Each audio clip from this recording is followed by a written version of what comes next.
Okay, here's this little story about, it's about how monkeys are trapped in a certain area in Africa. And this story I first heard from Joseph Goldstein at the Buddhist Christian Conference a few years ago. It goes like this. In this area of Africa, the local planters have a way of catching monkeys that are raiding their banana plantations.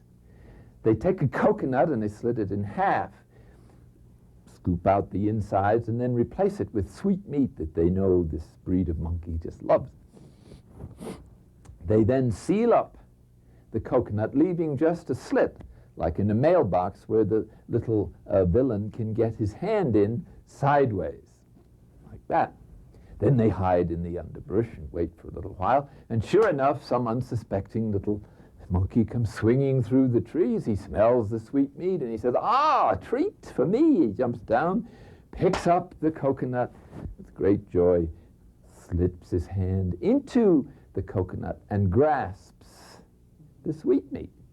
Of course, now when he tries to remove the sweetmeat, he has a fist.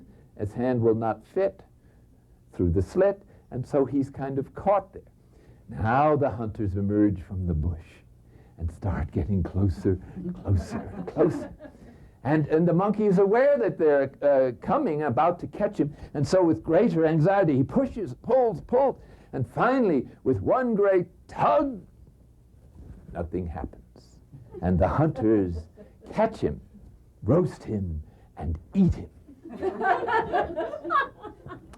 Now this, of course, is a parable of the human condition. We know now that if we think about this affront, insult, or whatever, for one more second, we're going to be caught by the hunters. The afflictive emotions that we know by now always go off when this happens. So we're not innocent. And yet, how stupid can you get? Because of the compulsion, the years of doing the same stupid thing, you know you're going to be caught, but you want just one more second of thinking that sweet thought of revenge. And then the hunters, the afflictive emotions, catch you, roast you, and eat you up for the next day or three. Okay. Now, what's the solution to that? Well, you don't have to have a PhD, for heaven's sake, to realize that all that stupid monkey had to do was to let go of the emotion. Open your hand, for gosh sakes. And then he could have emerged, jumped in a tree, and be off to freedom. So there we are. There's our choice. When you experience that sticky sensation, molasses, you can't get it off. You shake. And so the emotional fascination, both for joy or for sorrow or for self-destruction, there's a certain, remember the great Earth Mother? She's always drawing us back into her murderous embrace, where she afflicts us with terrors of various kind, and this, hence in our psyche there is this tendency to regress, this tendency to destroy ourselves, to sabotage our good deeds. It's because of our low self-image. Hence the importance of respecting our incredible dignity as a human being and loving ourselves properly, that is, as the receiver of the incredible gift of human life, than which there is no greater vocation. All others are built on that one. To be a member of the human race is the proof that God loves you. It's his choice out of not just a few billion other choices, but out of an infinite, unlimited number of persons who could be here. You're here. It's not an accident. You're chosen as a member of the human race. So, big deal. So here's a poor soul, like that dear little monkey, being roasted by the afflictive emotions of apathy, vanity, which is the desire for esteem of others, and so on. And Jesus says, "Oh, you poor soul." He sympathizes with us so much. You could be so happy. Why do you torture yourself? Why do you torment yourself? Life is open to you, unbounded life. All you have to do is to learn to let go of the false self-system as it manifests itself in a particular attraction which is a manifestation of the false self. Motive. So notice again, our prayer practice reinforces that capacity of letting go. So if you learn to let go of all thoughts in contemplative prayer, turning to the sacred word when you notice you're thinking some particular thought or have some particular impression or feeling, then in daily life it's going to become easier. When you have some particular distressing or afflictive thought or feeling that is emerging from frustration of one of the energy centers, to let it go. And the energy centers, just like weeds in a desert, if you can keep them dried out by not reinforcing them or watering them with your imagination or by giving in to them, very quickly they wither up and die. There's no substance to them. They're just childhood habits that we never got around to change when we became an adult. Okay? And a habit can be changed by another habit. And so this is the invitation then to respond to the gospel. But in case you're not impressed by the gospel, let me give you just an ordinary secular image along the same lines. Another story. Okay. Here's a businessman who goes to business every day, and he uses a certain subway station. And on the way to the subway station, there's a newsstand where he gets the New York Times, because he likes to read it on the subway going to work downtown.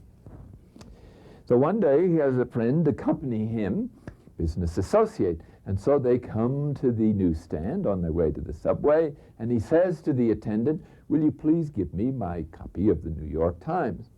And the attendant takes a copy and throws it at him. And our friend says, "Oh, thank you very much, and here's your money." And the attendant grabs the money out of his hand and throws it into the cash register with a grunt. And our friend says, "Thank you very much, and I wish you a good day." And the attendant says, "I hope you have the worst day of your life." And with that, he spat right in his direction, barely missing his fedora. And our friend said, "Good day, thank you," and peacefully walked off towards the subway. Well, the other friend, getting more and more excited and heated up, and he said, "How can you put up with such treatment? I wouldn't stand it for a minute. I would go to the other side of town rather than be treated in such a terrible way. You're a disgrace to the human race to put up to such a thing." So he was beginning to get so outraged. He was talking nonsense. So his friend says, "Well, now, just calm down, my friend. Just calm down a minute. Look, I go to the subway every day. That newsstand is very convenient for me. They carry the newspaper I want.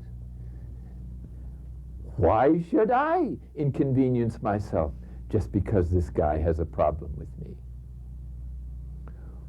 Why should I change my life because of the way other people treat me?" Good question. It's just common sense.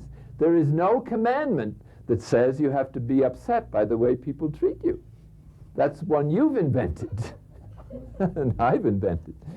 So there's no reason on earth why any kind of treatment should upset us. The only reason we're upset is because we have a program which says, if someone does that, I'll be unhappy. That's all. It's an imaginary program. And it's true that there's physical pain and psychological pain involved in not being treated properly as a human being. and some situations are absolutely horrendous, we have a complete right to be outraged and indignant. But the problem is, if you are, it won't do you a bit of good. You won't change the scene, you just upset yourself. So the best solution then, at least, is to try to bring divine love into every situation, so that instead of compulsively reacting and being upset ourselves and making the world worse by retaliating, continuing the vicious circle of violence, more violence, more violence, why not act in a human way, which is to try to cooperate, to negotiate, to wait it out, to show love no matter what happens, because if you keep it up, love always triumphs. Maybe not in this life, given the human condition, but it's certain to win because it's God. God lives, and when he shares his love with us, it's not going to disappear. It always achieves its effect, but maybe not with this particular person. But maybe it will after a while.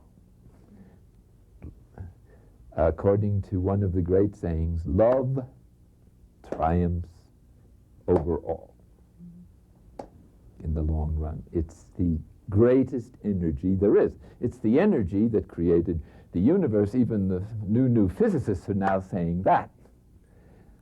Love is the ultimate consciousness out of which the whole universe exists. How mystical can you get? I only wish that all the religions were as mystical as some of these new physicists are getting to be, at least to judge by their language. They even recommend meditation and the study of our own subjectivity in order to be able to be a true scientist, an observer of reality. Okay, let's turn our minds then, having suggested this possible remedy or possible practice for daily life of gradually dismantling our programs by the patient letting go or releasing of the energy arising from frustrated value systems in the unconscious.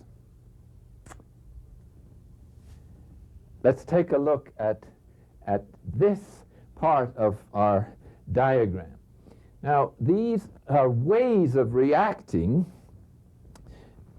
according to our temperament. In other words, when we're frustrated, we don't always have exactly the same emotional reactions. They tend to break down according to our particular temperament. And this is one of the great insights of Karen Horney, a really great psychotherapist of a generation ago, and her book, The Neurosis in Human Growth, is seems to me one of the best examinations of conscience ever written. And in that, she shows how the false self-system develops into a program for personal glory that is fantastic unless it's brought into some control by therapy or by something, or if nothing else works, by an early death. But anyway, she says that we react in three ways to frustration. One is withdrawal, another is aggression, another is the dependency on the bigger and stronger people in the environment. So here's a parable, again, that might serve as an example. Let's imagine a family in which there's an older brother, and for lack of a better name, let's call him Butch. Now, Butch is one of those disagreeable characters, no doubt due to parental mistakes in earlier childhood. So we won't blame anybody here, no judging. We now know how fragile human nature is, and there's no wonder, it's a wonder that there are enough normal people in the world to keep it running when you realize how many things could go wrong. Well, anyway, here is this child who likes to torment his three little siblings, his three little brothers at various ages, 6, 7, 8, something like that. Now, at Christmas, the doting parents have given each child a tea bear. You know what that is. T stands for Teddy, right? And so if you have any children, you know that no child can go to bed without its animal, its T-bear or whatever. Well, they have, the T-bear is the symbol of possessiveness, the symbol of security, or the symbol of power. And of course, T-bear always loves you, and there's no effort to. You don't have to prove yourself. He snuggles so close. And you just can be you, and the T-bear goes on loving you, whereas the other people, the other siblings, you have to go through all kinds of gyrations to get them to put up with you. So here is this, the three children hugging their T-bears. Okay. Now, along comes Butch, the wretch, and he takes the first child's T-bear and marches off with it. Okay. So this is the child who has a withdrawn response to frustration.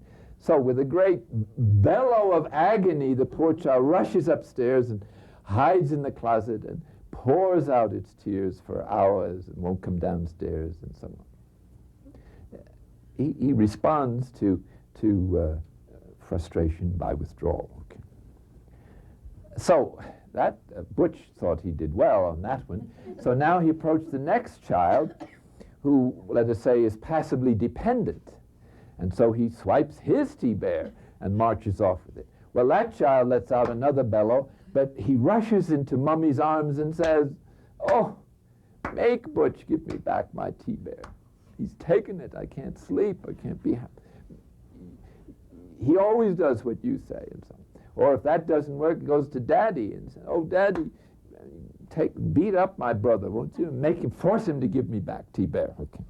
Now, the third one is the aggressive type. And so when Butch takes his T-bear, he punches him right in the nose. Okay. So at least there's some room for dialogue, okay. Negotiation. And so Butch goes off with a bloody nose as well as the T-bear. So this is a happy home that we are describing. Okay. Now, let's imagine 50 years have passed, and by divine providence, each one of the three younger siblings is now president of a multinational. And by divine providence also, on the same day, the board of directors fires each one of them. Terrible family tragedy. What does the first one do? Withdrawal. He climbs into his Learjet, flies to the Bahamas, sits on the beach staring at the Caribbean while he mentally cuts up in little pieces the members of the board. And so his life is ruined, he's full of self-pity, that's the end of it, and he simply, his only happiness in life is in thinking how he's been done in, and how happy he would be if only he could throttle each one of those directors. Okay. The other one, let's see, the passive dependent, I wonder what he would do. He would call up the President of the United States and say, hello, I voted for you in the last election. You have power over all these, influence with these businesses. Make the board of directors put me back as president. And the one who is aggressive personality, what would he do? Well, he would get on the phone, of course, and call his lawyers in New York or Houston and say, look, fight these people even if we go up to the Supreme Court. So he spends the rest of his life in lawsuits. So what has happened to the careers of these brilliant people? I don't know. All I can say is they haven't changed a bit. They're still the same childish, infantile people on the emotional level. Nothing has changed. They're simply responding now, instead of T-bear, to the possession of their position as the head of the multinational. Their life is a complete waste. What good is it? They haven't grown, and when tragedy strikes again, they can't handle it at all. This is the tragedy of everyone who does not take seriously the emotional program and with God's help tries to change it. And here again is why some of these harsh sayings of Jesus come across not as harsh, but as wisdom sayings trying to impress upon us the seriousness of the limitations which these things are causing us. We cannot live in the present moment and enjoy it. We cannot relate to other people easily and lovingly. We can't relate to ourselves or God as long as we have an addiction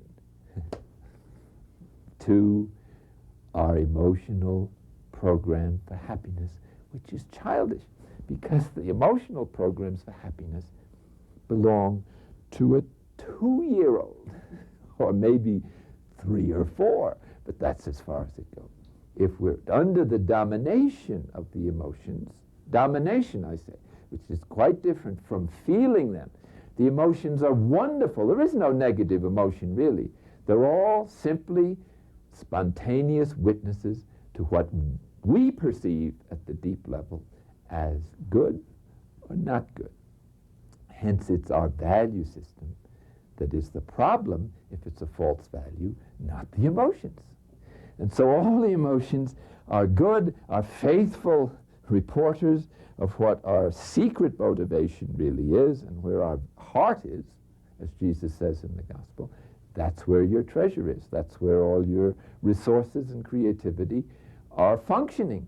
And so if your value system is restricted, as all of these are, then you're using the immense energies of the new brain instead of running cities to run an electric train around the parlor. It's simply a complete waste of human energy. So it's the invitation to change the direction in which we're looking for happiness from selfishness to divine love, so that divine love will be the motivation of our response to life at each moment. And this means constant growth, because you cannot exercise love without growing in love each time, each moment that you renew it.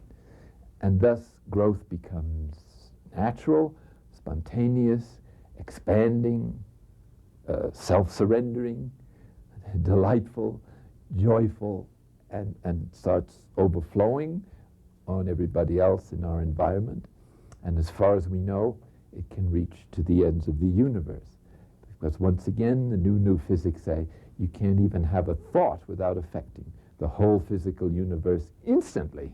Okay. So suppose you make an act of love. This has immense power everywhere, and especially in the human family. It's basically the source of the monastic intuition into the value of prayer and transforming the false self into the true self. Because when that process has begun, every step into God is a step away from the false self and is freeing the energies of divine life within us to flood the universe and change the negativity that's in the biosphere, to use the term of Teilhard de Chardin, and to fill it with the love of God, with its accompaniment of service. That is to say, the love of God is not just a feeling or a sentiment. It does something for you. That is, it wants to serve. It cares, it's concerned, and it wants to serve the needy and to change justice into change injustice into peace and justice. So this then is what happens when the emotions express themselves in these various temperaments. There's one other that I recently added called capitulation, which is somewhat like dependency. When we are cooperating with others, we want to do what we're doing. Capitulation takes place when we don't want to do what we're doing and act as if we were doing it freely. So it's really a destructive disposition. but it's a kind of pretense. I really don't want to help you, but I guess I have to. So I act as if I wanted to, when in actual fact, I'm withdrawing. And since you're putting forth there a double message, it comes across to other people as artificial, superficial, negative, or something else. So once again, that disposition of phony cooperation, it looks like you're cooperating, but you really aren't. You're withholding your will and moral support. This also is very destructive of the process of bonding, of harmony, of wanting, of cooperation, of belonging, that is so essential in the building up of a genuine community. Honesty is a pretty important part of human relationships. Well, now let us take finally, one other aspect of the emotional centers, and that is that they can express themselves in a variety of milieu and on a variety of levels of human functioning. Obviously, the power, sensation, and security centers all express themselves in materialistic values, such as power, wealth, prestige, money, property, how many houses you have, how many cars you have, what kind of car you have, and all the symbols of material success in the particular culture. In Africa, I suppose it consists of how many wives you have. That's the sign of success, okay, in a polygamous world such as that one. In other places, just the opposite is in honor, celibacy. Okay. In any case, the emotional level also is when our value system calls for emotional exchange, having everybody approve of me, love me, whatever, and to have lots of friends or relationships, and everybody say how friendly we are, and so on. Intellectual level can also express our security, power needs. So I go for a certain number of degrees in the hope that this will build up my sense of power or to win the esteem of others. Now, remember, we're not saying this is the primary motive. All I'm saying is that unless one has confronted the motivation, the motivation can secretly, without our even being aware of it, be due to our desire for esteem and affection, or maybe because we failed in other levels of human success in the culture, we hope to be a brain, as they say, straight A student. But as we've seen in the case of these great businessmen who became the presidents of a multinational while retaining the emotional life of a child, so also you can have 3 or 4 PhDs and continue to function on the typhonic level as far as one's inmost motivation is concerned. We can also express this thing on the social level, and I suppose here is where status, prestige, and other societies, a good marriage, marry into the nobility is a sine qua non. There were societies like that, and only recently that ceased to be a great symbol. But finally we come to something a little closer to home for those of you who are on the spiritual journey. Now we get into the real stuff. Can these things, these energy centers, express themselves in a religious context with a religious front and apparently religious motivation? Emphatically, yes. And let me give you one example. Again, here is a young man with a big ego who experiences the joys of power and control in the form of drinking his friends under the table.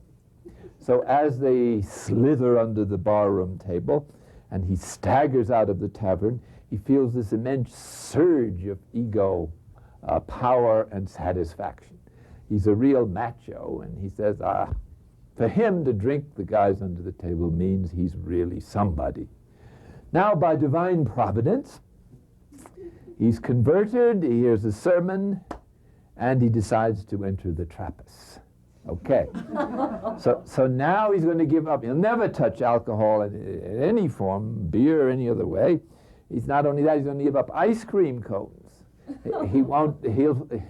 He's going to give up everything. He's going to rush into this life and embrace all the austerities. And so everybody recognizes an outstanding candidate in this young man. So he's welcomed with open arms into the community as a postulant. Now it gets to be Lent, and everybody, of course, is fasting, and he notices as the season goes on that the older monks are gradually withdrawing from the refectory because the simple fare of bread and water is not enough, and they're getting the flu and they're getting weak, and so they're getting dispensed, and they have to go to the infirmary for an indulgence, that is a little meat or eggs to bolster up their resources that have been drained by this severe fast. So, well, this encourages him to hang in there some more, because the reputation of the monastery depends on keeping up the observance. So he's determined to stick it out. So one by one, all the community peeled out. So by Holy Week, he alone is left in the refectory with his bread and water. And on Easter, as the great Hallelujah is sung, he staggers out of the church. He has succeeded in fasting to the bitter end. Indeed, he has succeeded in fasting all the other monks under the table. He hasn't changed a bit. The same motivation for drinking your friends under the table can be the motivation for fasting them other. This false self couldn't care less what your milieu or environment is. It subtly adjusts to the environment and simply makes use of the new value system, or what is valued in the environment, to express its worldliness. So in the Gospel of John, it's not the world that we know, which is desperately in need of our help, that is to be rejected, but its worldliness, that's the right. And the worldliness is this stuff which wants to get out of the world bigger and better things for one's own self-aggrandizement. And so the religious life is, or any place on earth, is not a place where you can escape from the worldliness that is inside of us, because it follows us wherever we go. And finally, the spiritual level is a bigger subject, which I think we should wait till next time. Thank you.